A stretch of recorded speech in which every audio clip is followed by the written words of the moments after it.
ప్రియమైనోర్లారా బాగున్నారా? మరొక వచనం ధ్యానించుకుందాం. దేవుడు పూర్వకాలములలో నానా సమయములలో నానా విధములుగా ప్రవక్తల ద్వారా పితరులతో మాట్లాడినవాడు. హెబ్రీ 1:1. సర్వమును సృజించిన సృష్టికర్త అయిన దేవుడు ఆదాము మొదలుకొని మనుషులందరితో మాట్లాడుచు తన విమోచనను బయలుపరిచి అపరాధములన్నిటి నుండి విమోచించి తిరిగి సమకూరుస్తున్నాడు.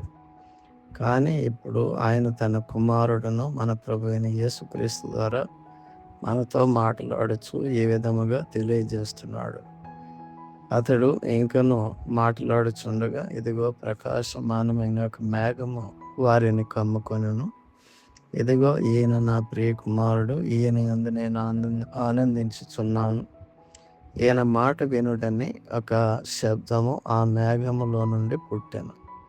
మత్తయి 17:5. మరియు లోకము తన కుమారుని ద్వారా రక్షణ పొందుటకే గాని లోకమునకు తీర్పు తీర్చుటకు దేవుడు ఆయనను లోకములోనికి పంపలేదు. యోహాను 3:17.